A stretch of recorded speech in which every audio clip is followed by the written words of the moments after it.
What's up, guys? Welcome back to TFGoose Gaming. I'm TFGoose here with Vendetta, and this is part 2 of our Hearthstone deck builder series, starring the Druid. Druid. So if you guys are new to the series, basically we're just going to show you two versions of a deck, for each class in the video here. One of them's going to be lower budget here at the front of the video, and then a little bit later in the video we'll focus on a high budget version, and we'll show you some gameplay in the background as we discuss each card and kind of give you our opinions on such. So that sounds good. Let's get started here with Claw. Start up with that one. So fantastic early removal. It's gives your hero 2 attack and 2 armor. It's really good early game if maybe you're a creature light, or if it's, maybe you don't have as many creatures and you want Claw. It's useful. Yeah, I mean, you can kind of decide how you want to do this. So, if you don't get that nice early 2-drop, in your hand, but you got a Claw, then at least you can deal with it if your opponent kind of sticks something out there that you don't like, So, very nice card. And speaking of a little versatility, the first buff card we're going to talk about, Mark of the Wild. Mark of the Wild is a nice 2/2 and also gives your minions taunt. Minion, well, one. Well, yeah, sorry. Just the one. But yeah, excellent card though. I really like this one a lot. It's better than the other buff, cards that you can get as the Druid, in my opinion. The ones where you can go like +4 attack or +4 taunt. It's just that's a little too costly. And this one's a nice quick buff for a small amount of mana, and again, it can kind of push a minion over that math curve, that you need to make it survive or protect something else on the board because you gave it taunt. Just really nice card. I like it a lot. Yeah, and moving on, we have Wrath. This is an interesting card. I see a lot of people using this card. It the ability, it does 3 damage to a minion, or you do 1 damage and draw a card. So again, kind of keeping with our theme here, versatility. Yeah, absolutely. You get some choice, a lot of the times when you're using the Druid cards here, and this is no different. So really cool, and then you get to draw a card. If it kills it, it's kind of like Mortal Coil, in that. Or for doing the 1 damage, but in this case, you don't actually have to kill the minion. It just does 1 damage and you get the draw. So kind of cool thing, but a lot of times, honestly, I end up using it just for the 3 direct damage. But but that's well, it's good with that. I mean, it's only a 2 mana cost, so it's some nice direct removal if you want to use it that way. Exactly. So moving on, do a little bit more neutral territory here. Acidic Swamp Ooze, one of my favorites to throw in as an early game minion. Just a solid body at 3/2, and also, the ability to destroy an opponent's weapon. You just can't beat that, Yeah, it's a good solid creature early on, and definitely a must for every deck, at least one. Yeah, I think so. Yeah, you want to be able to bust up, weapons if you want to. But honestly, go ahead and pull it out, even if it's the only 2-drop you have, because it's still a great body, Yeah, and going on to another favorite of ours is the Fairy Dragon, 3/2. But its caveat is it can't be hit by spells or hero abilities, making it very strong. Very strong. Yeah, I mean, the non-ability to be hit by, say, the Mage Blast is excellent already. And, of course, not targetable by direct removal spells. But you also have to remember with this card, you also can't buff it directly. So if you have a buff card such as, say, Mark of the Wild, you can't use it on the Fairy Dragon. But still, I think that its usability far outweighs that one detriment. So very cool card. Yeah, it can be buffed with Battle Cries, though, as an important little tidbit. Yes, absolutely. Battle Cries will do the job. So moving on here, though, I have a Knife Juggler in this deck. Number one, because I have a gold copy of it, and I love it. I do not. That's an awesome card. Yeah, really nice early game minion there. Obviously does 1 random damage to something on the other side of the board whenever you summon a minion. Not quite as useful in this deck as it is in, say, a Paladin deck, but still, it's a great body to put in there, and to be perfectly honest, I just didn't have anything else that I really wanted to put in at the 2 slot, so I think it's still worthy of being in the deck. So yeah, I do too. So moving on, we have the Acolyte of Pain, 1/3. Every time it takes damage, it draws a card. Good card draw, and you need that in a Druid deck. Yeah, absolutely. You wanted the ability to cycle cards, and these are one of my favorite cards to play in a Druid just because of those buffs. When you can stick, a health buff and taunt on one of these guys and make your opponent just drive into them, it can produce a lot of cards for you, and your opponent, unless they have some sort of non-damaging removal or very high damage removal, so they'll only give you 1 card, then it can be a real chore to get rid of this guy without loading up your hand. So pretty fun. I like that one a lot. And then moving past that, just as another common card here, our neutral guy is the Earthen Ring Farseer. This card is nice just because it's already a nice body, you know, for the mana cost. But then you also get that nice bonus of being able to tack a heal onto a minion or yourself or anything that needs it. And even just that little bit of healing can, you know, really make the difference, you know, in the long run. So when it gets to mid and late game, anyway, I've noticed that that's the case. Yeah, no, it's great. It's great for that. I think it adds versatility to the card. A lot of people kind of don't like it, but I think it has some use. So. Yeah, absolutely. So moving past then we got the Harvest Golem, yeah? Yeah, Harvest Golem, it's a 2/3 Death Rattle, drops a 2/1 for 3 mana. It's a great creature. It trades favorably every time. It's just a very strong card. Yeah, I mean, unless this guy gets silenced, he's always going to come back as a 2/1, you know, and make your opponent do something else, whether it's hero ability or another card. So you get a lot of value with the Harvest Golem, and it's just a great card. If you don't have one, consider crafting one. It's fantastic. So after that, I went ahead and threw a Questing Adventurer in this deck. It's a rare. You don't necessarily have to have this one. You know, feel free to put in another Harvest Golem or even just one of the basic, you know, 3-cost minions, but like a Wolf Rider or something. But questing is fun, I think, in this deck in particular because I have a lot of early, you know, and sort of build towards the mid game and not nearly as much late game. And that's when the Questing Adventurer shines, when you're going to be able to play a lot of cards in rapid succession. Absolutely. That's the real strength of the questing. And going on down, we have the Shattered Sun Cleric. Recently got nerfed. It's now a 3/2, but still gives you a 1/1. So even with the nerf, it's still a strong card. Yeah, I absolutely think so, because it isn't really the fact that it was 3/3 that really gave it its potential there. It's that 1/1 buff that, again, kind of screws with the trading math, you know, for other cards and allows you to trade up, you know, or even if you're swapping with a same mana cost minion, theirs dies and yours lives. Albeit with 1 health, but hey, 1 health is still on the board, and that's all that matters, you know, so great card. And then speaking of absolutely fantastic cards, probably the showstopper of the Druid is Swipe. Excellent card. This is fantastic if you happen to run a deck with some spell power in it. I don't have a whole lot here, but you can do some serious damage with this card. Yeah, Swipe gets ridiculous if you tack on spell power. It's already really strong. And speaking of AoE, this is like one of the 2 forms, I believe, of AoE in the Druid deck. So I would highly recommend running with 2 of these. Yeah, and especially since it's one of the free ones. You know, every Druid gets this. You just don't want to leave this one at home.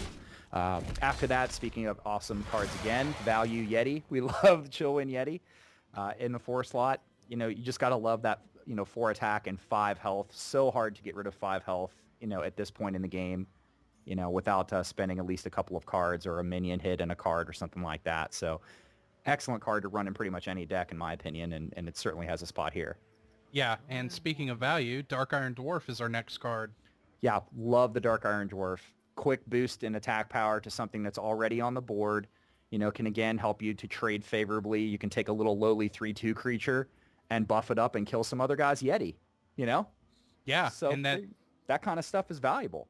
Yeah, or I've also seen a real neat trick with him is if you take like a 5-cost minion, you Dark Iron Dwarf the opponent's minion, and then Big Game Hunter it, boom. Yes, you can do all kinds of neat plays with this because, yeah, it is targetable on the other side of the board. In fact, you do need to remember that when you're summoning it. If you don't have any friendly minions and your opponent has minions of their own, you must cast this Battle Cry on one of their minions. So make sure that you don't cast this card on one of their guys unless you're setting up a play like that. Absolutely. And then moving on, we have the Defender of Argus. It's kind of rising in popularity right now. I think it's a really good card. It gives 1/1 to adjacent minions. It's for a 4-drop, it's just really strong. It's ridiculous. Yeah, I mean, it's 3/3 all by itself, you know, and then given the +1/+1, so you're essentially getting 5/5 worth of stats. And taunt. You know, and taunt, exactly, on 2 separate creatures, you know, hopefully that you already have on the board or you just cast. But this really changes the game. When an opponent seems like they have the game locked up and then all of a sudden this guy comes out and gives them 2 taunts to deal with, it can really buy you the time, you know, to get into another couple of turns and hopefully stabilize your board and maybe turn the game around for yourself. So fantastic card, one of the top rares that I would recommend crafting if you haven't come across one yet. And then after that, speaking of another rare card, you know, for the Druid Arsenal is Starfall. This was your other AoE, right? Yeah, this is the other AoE. This is, again, powerful single card damage. It does 5 damage by itself or you can do 2 damage AoE. Again, if you tack on spell power, this can get ridiculous, but by itself, it's still a really, really good card. Yeah, absolutely. This is a nice one to have, and if you happen to get it, not everybody, thinks you have this card in your arsenal. They're just looking for the swipes. If you happen to carry the Starfall too, though, you can get some more surprise AoE on someone who's not expecting it. So, fun card for that. And then, speaking of the spell power, it's a little on the high end of the power curve here, but Azure Drake, one of my personal favorites. Yeah, 4/4 with +1 spell power and draw a card. It's just a well-rounded minion. A lot of people like this card for good reason. It's solid and it works. Yeah, exactly. And you love any card that replaces itself, So as soon as it comes in, it's not even a death rattle. It's a battle cry. So you instantly replace it. So if it gets silenced, yeah, you lose the spell power, but you already got the card back, So it can help. And having a nice 4/4 body isn't a bad thing either. So moving on from there, Druid of the Claw. This is probably the best, standard minion in the Druid arsenal. That you can get. It's a really, really strong card. Just that option. Again, we were talking about options with the Druid deck. And this is one of those cards that really lets you, kind of choose how you want to advance in the game. Do you want to be aggro or do you want to go more defensive? And I love this card. I wish I had two. Yeah, it can change the game. Entirely. It's amazing. Yeah, fantastic card. And speaking of really, really solid cards, even just in the neutral side, Silverhand Knight. Definitely one of our favorites as well. Yep. Summons a 2/2 Squire. It's a 4/4. So you're getting, 6. 6/6 versus stats, yeah. Yeah, for stats on 5 mana. That's just fantastic. Yeah, you can't beat that. And split it across the board, across 2 minions. If it's a late game play, you could play a Silverhand Knight and Defender of Argus. Bang, you got a lot of body on the screen, and it becomes a problem for your opponent quickly. Moving past that, we've got Starfire. Every Druid has access to this guy. It's a pretty hot damage on 1 minion, and you get to draw a card again, so it replaces itself. A little heavy on the mana cost, but I think that's just because it gives you the card back, Yeah, I'm not a super big fan of this card, but it does have its uses, and the card draw is nice. If it didn't have the card draw, it'd be kind of garbage, but the 5 direct damage is nice. Yeah, I agree. Yeah, I think it's a little bit hefty still. I think it would still be better at more like 5 mana. Considering Fireball is 4 mana for 6 damage, granted you don't get the card, but still I think it's a little heavy, but whatever. I'm not Blizzard. So we'll move on, but it's still a decent card. And then lastly, we have in this deck here is the Ironbark Protector. Again, this is something that every Druid can have, but you got to be careful about running too many of these, right? Yeah, Ironbark Protector is nice. That's really the one big beefy taunt in the Druid arsenal. But these guys are prone to silence or execute or assassinate. Insert random ability here. Right, yeah. And then, of course, and you've blown most of, if not your entire turn, by pulling them out. So that's the kind of thing you just have to remember, when you're playing the Ironbark. And then, there's going to be some other high-cost minions here we're going to see when we flip over to the high-budget deck. But that's just something else you got to keep in mind here. When you're playing with the Druid, you want to watch your curve. You want to realize the type of deck that you're going for, and then, play around those possibilities from your opponent. So with that, then I think we'll just go ahead and flip over and take a peek at the high budget version of this deck, right? All right. All right, let's do it. All right, guys, so we're going to kick things off here with the high budget deck list with Innervate, which is, again, one of those ones that's available to everybody, and just gives you a couple of mana on just that turn. So kind of a double coin. Right? Yeah, it's really useful. Yeah, this is a great card to have if you happen to be using a deck that has a lot of mid to late game, because this is a card that can allow you to play those creatures sooner, and get like a really big problem out on the board on a turn that's well before your opponent can deal with it, right? Yeah, absolutely. That's the reason I'm running 2 of these in my deck, is because I have a lot of late game, and that's just so I can get those out on those earlier turns and really take that dominance into effect. Yeah, really, really strong. So after that, we have, again, repeat here, Mark of the Wild, same as in the budget deck.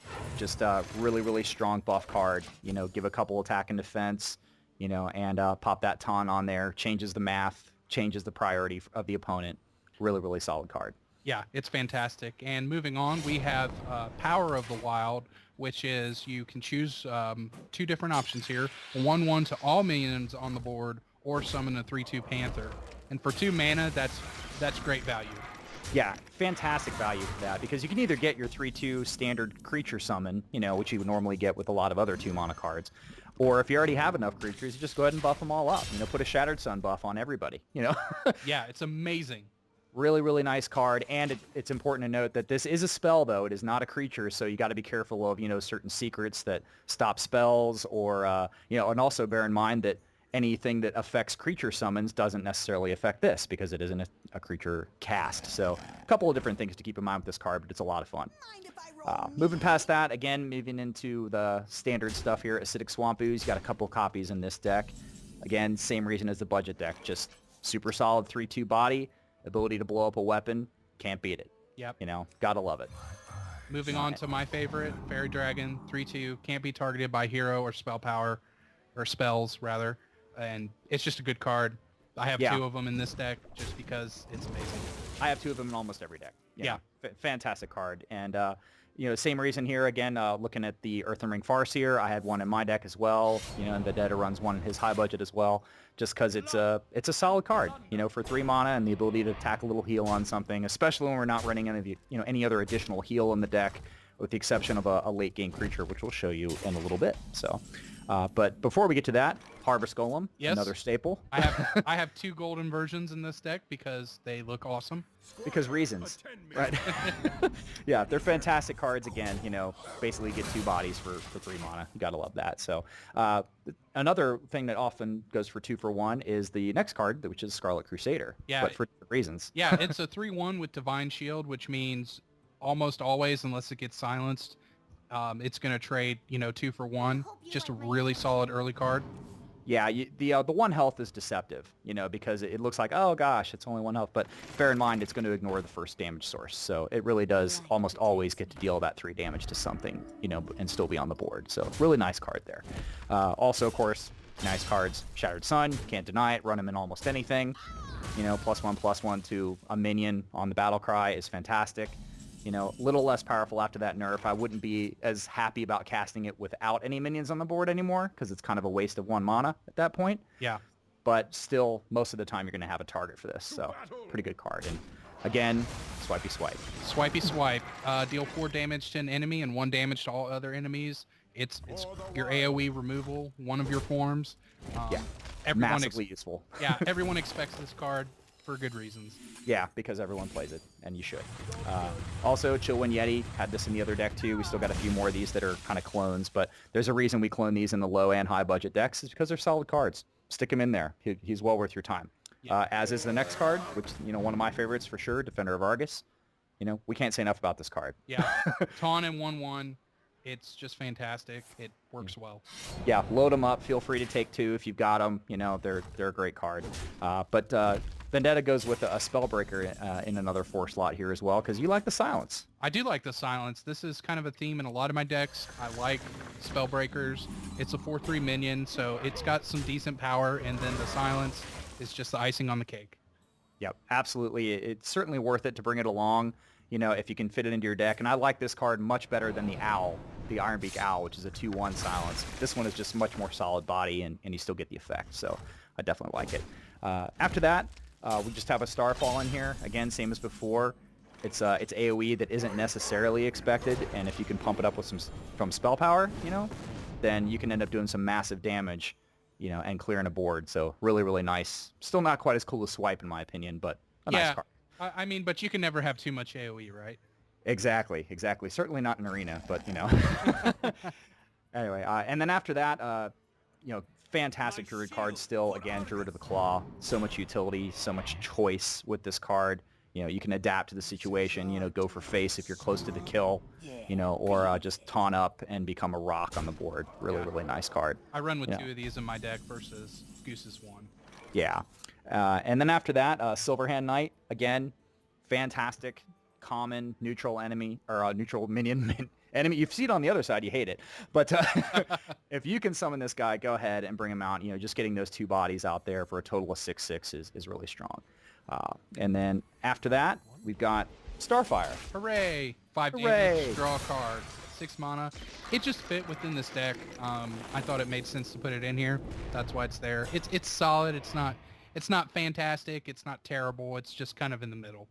Yeah, I mean, you really could, if you wanted, you could probably pop this out here and replace it with a second copy, of what we have coming up next if you felt like it. But either way, it's okay. But speaking of that next card, Argent it's, Commander. yeah, super strong. I still love this card even after the nerf. So do I. It's still the Charge and Divine Shield. Yeah, it only has 2 health, but Charge and Divine Shield. What more could you want? Right, yeah, you're going to get to deal with that 4 damage, and then it's going to still be there and be a problem that your enemy has to deal with. So that's its job, and Now, it does it well. Moving on to the more eccentric part of the deck. Yeah. I have an Ancient of Lore here, which is its battle cry is draw 2 cards or restore 5 health. So again, options. Yeah, the name of the game with Druid. You definitely get the options. Sometimes when you're getting run over, that heal is excellent. And if you don't really need the heal, being able to automatically replace this card and get a bonus card with that draw ability, fantastic utility. You gotta love that, and I think it's well worth it at 7 mana. Yeah, 7 mana. It feels good enough. And then moving on with that, his big brother, Ancient of War, has Taunt and gain 5 health or +5 attack to make it a 10/5. Yeah, again, you just have to choose and decide what do you need more often. Now, the vast majority of the time, I think it's much, much better to put the 5 health on, have that 5/10 taunt sitting there. Yeah, he's a truck. Yeah, that's beautiful. It's a showstopper. It makes your enemy deal with the problem, and if you're putting a 10 damage creature over there, well, that looks intimidating, but at 5 health, it can be taken down pretty easily by a lot of other late game minions or spells. So sticking it up to 10 health instead, let it stick around for a couple turns and maybe it can do some damage. And speaking of sticking around and doing damage, Ragnaros the Fire Lord. Yeah, gotta love Rag. Super fun. He does damage. He does work. He can't be silenced or he just turns into a giant. You have to love Rag. He's a good time. And then one of my personal favorite minions to finish out the deck, legendary Ysera. Love her. It's a 4/12, 9 mana. The dream cards are immensely powerful. Really can't understate that enough. People tremble when they see Ysera and Rag on the field, especially together. Yeah, and there's a reason. So anyway, guys, so that's the deck list for the high budget, and hopefully you guys enjoyed the video. If you have any suggestions or anything else you want to see here, let us know. Otherwise, expect lots more of these. We're going to do one for every class, and we'll see you soon. Thanks for watching.